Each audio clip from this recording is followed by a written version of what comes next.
Hello everybody, welcome back to the channel. Today we're going to talk about this saw I just picked up on an estate sale. This is a 359. I got it at a real good price on an online estate sale. It appeared to be in really good shape. Looked like the guy that had it knew what he was doing with it, maintained it well. Opened it up, cleaned it out, checked the cylinder out. Cylinder looks really good. Definitely has some use on it, but it does have decent compression for just a 60cc saw. I haven't measured it, but it's good enough to run. So my plans with this saw is we're going to kind of do a follow along. We're going to do a bunch of modifications. Eventually I'm going to port this saw, but the idea here is stuff that everybody can do at home. If you've got a welder, your buddy's got a welder, you can make a pipe. If you want to tune it, we'll take the limiters off and we'll see what we get. So each step of the way, we're going to test it stock. Then we're going to make some modifications, and we're going to test it again and see what kind of gains we get and what you can do without actually porting a cylinder, up to and including a base gasket delete. And then I'm going to port this and see what we get out of it. So we're going to go outside here, and we're going to make a couple of cuts. This is all stock. All I did was clean it up, put an air filter in it, get it running, and I've made a few cuts with it. It seems to cut pretty good. We're going to see how it does here in some dry ash. All right, here we've got about 16 inches or so of dead dry ash to go through. So I've got a 20-inch bar, full house chain with my hand file. It has been running, it's warmed up. We're gonna make 3 cuts with it. We'll time each cut and we'll see how it does.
Well, that's not too bad for a stock saw that hasn't run in who knows how long.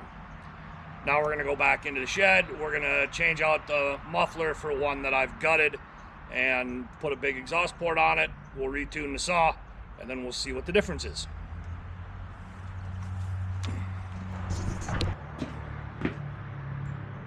All right. So from the factory, this 359 has a ridiculously restricted exhaust.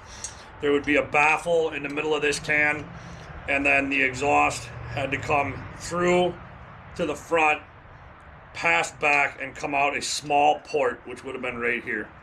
This is a reproduction can. I opened up the top here, cut out that baffle, and then put a pipe 7/8 of an inch diameter here, which is about 80% of what the exhaust port diameter is, or opening is. And now it's pretty much a flow-through muffler. You can see here with the light that we've got access coming right out. So this is going to get the heat out of the saw. It's going to let the saw breathe substantially better, and we'll see what we get for a performance increase out of it. This saw, we have to take the bar off and get the muffler stay off. Pop the top off.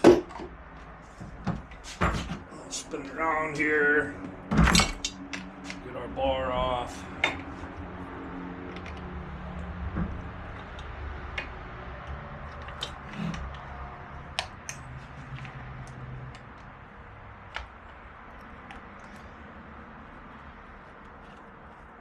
Now, I'm kind of comparing this saw to a 261 that I have that we'll do a video on at a later date.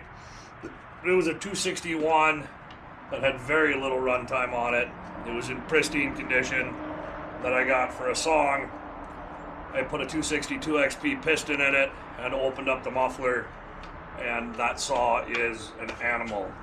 It's currently pulling a 24-inch bar with a full house chain, and it does it very well. So we're going to see what we can get out of this 359.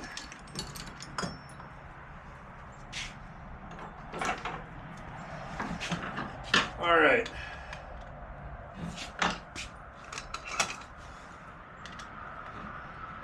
On the 359, the upper dog bolt mounts the bracket for the muffler stay, so we got to get rid of that.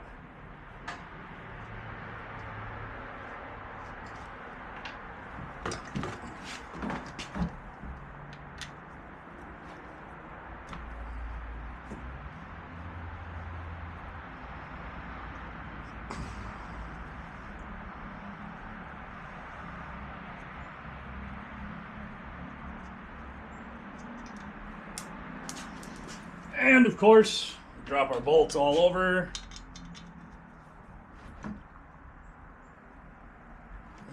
That is tight.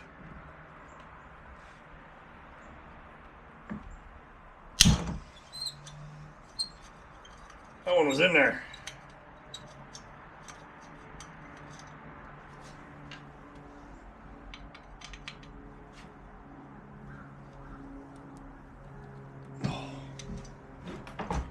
Wow.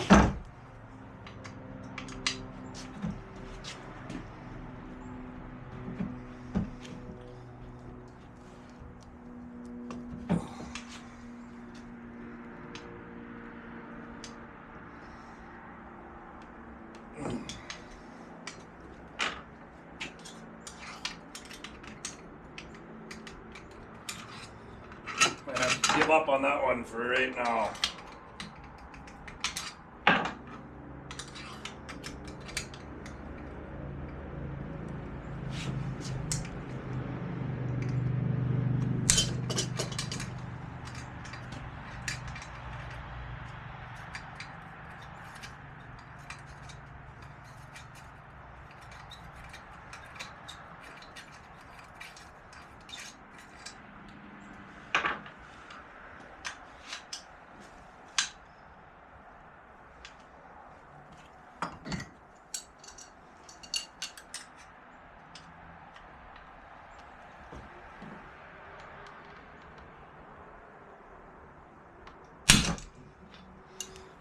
There we go.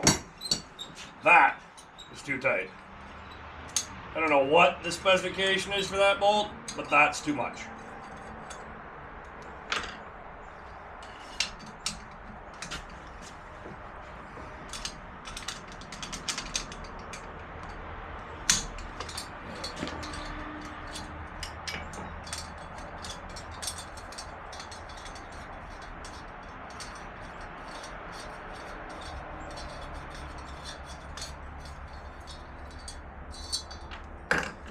Alright, so it's hard to see this on camera, but in this factory muffler,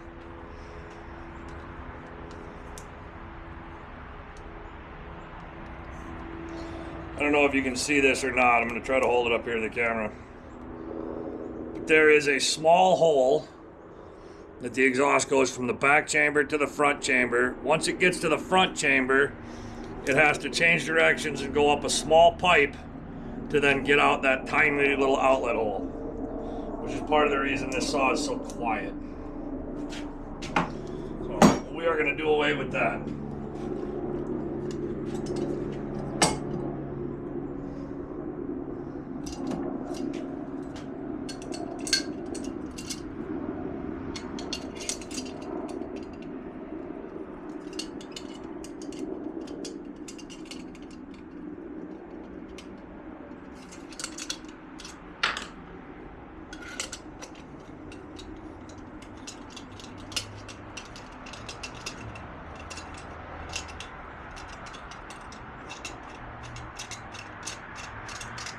bolt started. We can line the gasket up.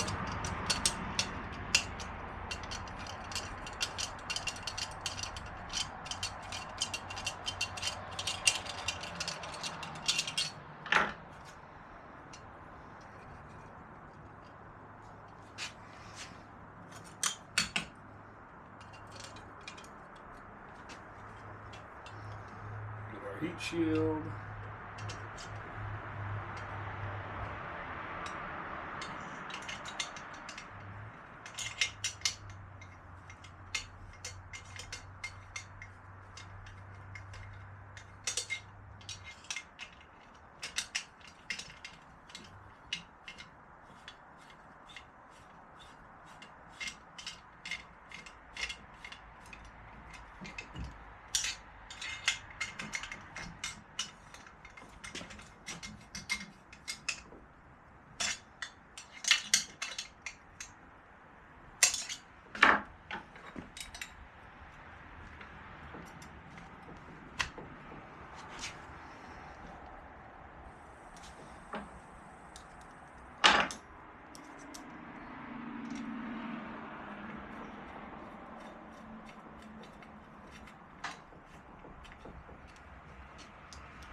I find on a lot of the saws of this era for sure, when the EPA started governing the emissions of our saws, just a muffler mod and a retune seems to make a noticeable difference in performance on them. I'm going to time this cylinder out and see where it's at. The next thing we'll do is a base gasket delete. We'll time it again after the base gasket delete and see where the port timing moves to. And then we're just going to do this step by step and see what kind of gains there are to be had.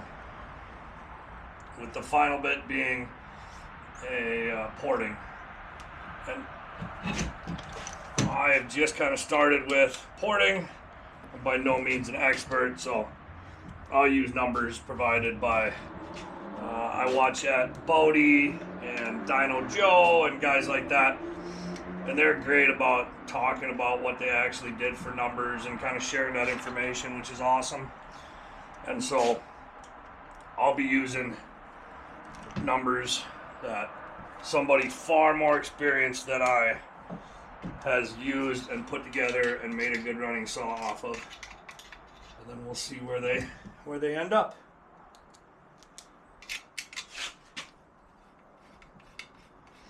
But it should be fun, and I always enjoy these old saws, giving them new life and putting them to work.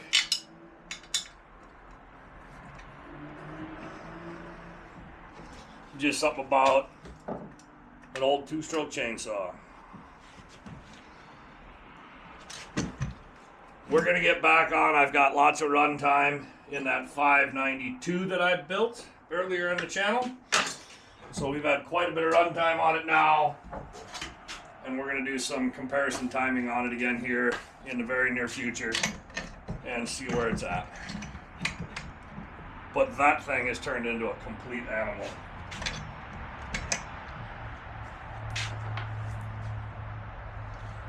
That saw is really, really impressive. Not that the auto tunes aren't good. I just like a carburetor that I can adjust.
Very interested to see what kind of gains we get out of this. If it loses its torque or if it stands up and performs really good.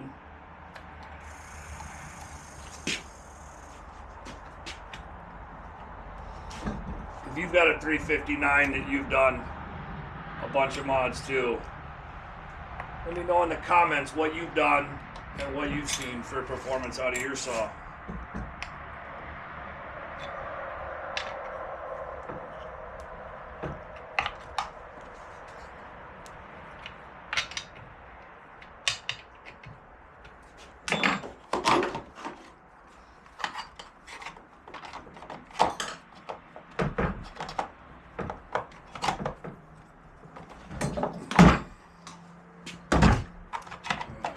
Recoil handles in the way. Alright, just that easy. We'll get this fired up, I'll get it tuned in, and then I'll bring it back to the log and we'll do some test cuts and we'll see what the improvement is. Alright, it's getting kind of late, but I want to get these couple of cuts in.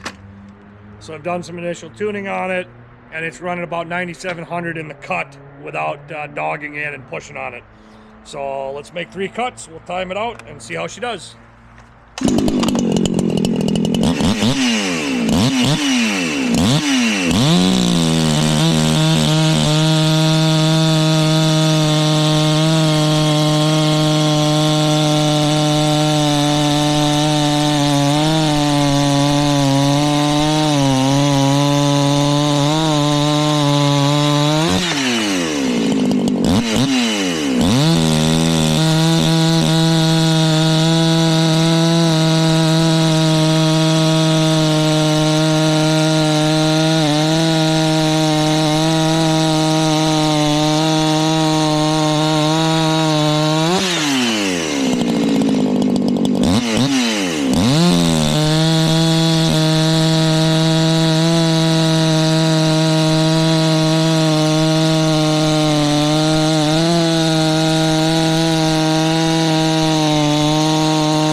We'll have to see what the numbers look like, but it feels like it moves through this log faster with just that muffler mod.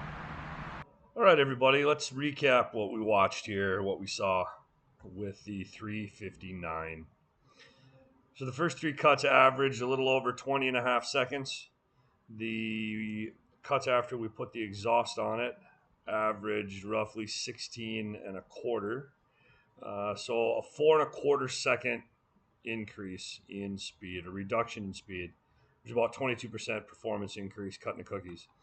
That's pretty good for a $13 reproduction muffler that I gutted and put my pipe setup on.